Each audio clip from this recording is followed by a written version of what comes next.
Hi, I'm Jonathan Slatt. I'm the youth minister here at Norwin Christian Church, and today I'm here in my NCC Kids shirt because by the time you're watching this video, we will be halfway through Vacation Bible School, VBS. So if you could be praying this week for all those involved, that they would continue to have the energy and patience and desire to help those kids that have come to be with us for the week. And most importantly, pray that we glorify God through this, that we're able to shine the light of Jesus in the life of those in the community that have come to us this week. Today I'm going to continue our series on questions that you have about the Bible, about theology, whatever it may be. Today's question is going to come from 1 Samuel chapter 28. So this is a question about an event that happened with a king named Saul in the Old Testament. So a little bit of background here. Before King Saul, the nations of Israel were separated into tribes. And they looked at all the neighboring nations and saw that they had kings, and they told this prophet named Samuel that they wanted a king too. And in a much more complicated story than that, basically what happens is Samuel anoints Saul as their first king. Now Saul's reign kind of takes a curve like this in the sense that he starts out really, really well, very successful, very close to God, and then he begins to fall away, and by the time he's at his death, he feels completely separated from God, and his reign has come to a terrible end. And this story that we're about to read is closer to that end of the arc, closer to that lower point. Now what's happened is Saul's enemies, the Philistines, have come in, and they've got him pinned down. And he's not seeing an end to this suffering that they're going through. A lot of this is a consequence of him not following God's commands, not following God's guidance in the chapters before. And this is where it leads him. So I'm going to read some things here. I might skip around to kind of give us an idea because there is a lot of verses here.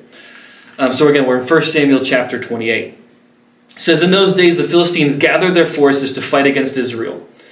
Right, and then David said that you will see for yourself what your servant can do, right? Moves down, now Samuel was dead. We're in verse 3 here.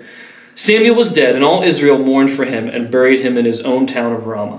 Saul had expelled the mediums and spiritists from the land. That's an important part here, right? So these two verses kind of set us up for what's about to happen. Samuel is dead. This prophet that Saul has trusted for guidance and talking to God is gone. He's dead. And Saul had expelled all the mediums and spiritists from the land. He made it illegal to talk to the dead, right, by way of these mediums and spiritists. And actually, that was already against God's law. If you look at Exodus 22:18, Leviticus 19:31, Deuteronomy 18:10, there's a lot of examples of places where God outlawed witchcraft and condemned all forms of mediums and spirits. That's important to know as we keep going. So here we go. The Philistines assembled and came up and set up in Shunem, while Saul gathered all Israel and set up in Gilboa. When Saul saw the Philistine army, he was afraid. Terror filled his heart. He inquired of the Lord, but the Lord did not answer him by dreams or by Urim or by prophets. Saul then said to his servant, "Find me a woman who is a medium, so I may go inquire of her. And there is one in Endor," is what they told him. So, like we said, it's important to remember those first two.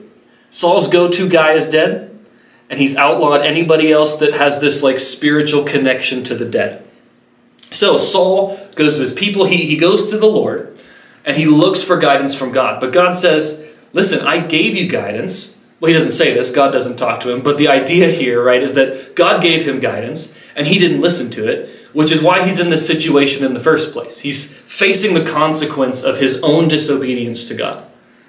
So when he can't find an answer or guidance from God where he usually finds it, not from prophets or dreams or people that are close to him, he goes to his soldiers and he says, "Find me a woman who is a medium that I may go inquire of her." Right? Basically he's saying, find me someone who can do witchcraft so that I can get something from somebody. Right? Because he has a plan here.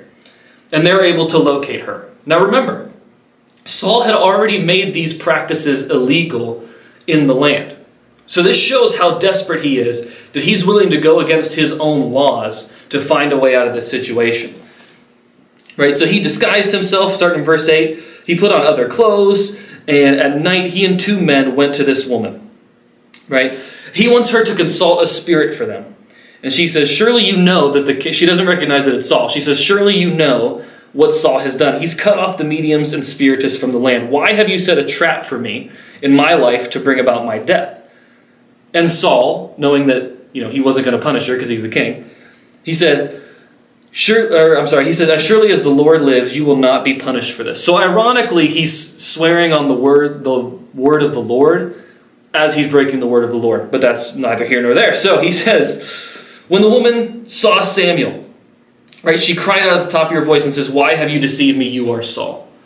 Right? And then they have this interaction where she says, what do you see? She says, I see a ghostly figure coming up out of the earth. What does he look like? She says, he looks like an old man wearing a robe, and he's coming up. And Saul knew that it was Samuel.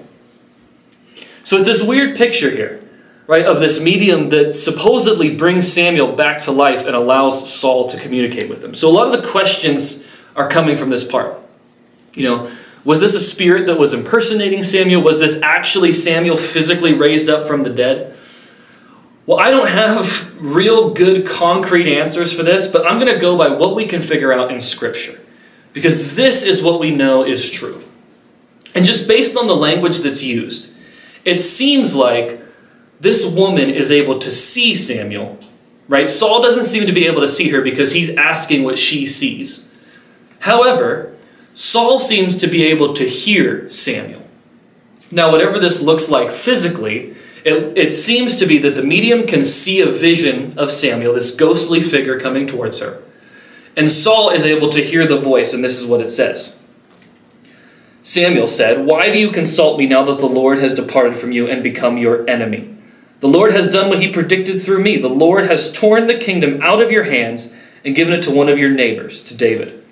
Because you did not obey the Lord or carry out his fierce wrath against the Amalekites, the Lord has done this to you today. The Lord will deliver both Israel and you into the hands of the Philistines. And tomorrow you and your sons will be with me. The Lord will also give the army of Israel into the hands of the Philistines. So Samuel comes with some grim news, right? But again, to answer the questions that were asked, was this a spirit impersonating Samuel? Was this actually Samuel? It seems that this woman had a vision of Samuel. She was able to actually see Samuel however she was looking. And Saul was able to hear this audible voice. Whether it was in his head or out loud, he's the one that was able to hear it. And it also seems that Samuel brought a message from the Lord. He said, the Lord told you what to do and you didn't listen, and now you're going to suffer the consequences. You're going to lose your kingdom. This guy David you've been trying to kill is going to take it over. And your army is going to be taken by the Philistines. Not a great message that Saul was looking to hear, right? Now, why is this included? Well, learning from the Old Testament can be difficult because it wasn't necessarily written for us, but there's a lot of things we can learn about God's nature and his character from this. And really, this 1 Samuel chapter 28, I'm going to read this from a commentary in the Jesus Bible, which is a great Bible if you're looking to buy one. But it says, it tells the story of Saul's final disobedience to the Lord. On the eve of the battle with the Philistines, Saul knew the outcome, right? And when God refused to speak to him, he sought advice from this medium, right? But once again, Saul went his own way rather than submitting to the Lord. And I think overall, what this story tells us is an illustration of the fact that Israel is in need of a greater king. Right? After Saul, there's a long line of kings in Israel, and when they split and all these things. Some of them are good, some of them are bad, some of them are worse, but there's this long line of kings. And even the greatest among them, David, there's still a lot of times in the Bible that illustrates that Israel needed a greater king. They needed a king that was above sin. They needed a king that had authority over spirits, that had authority over nature.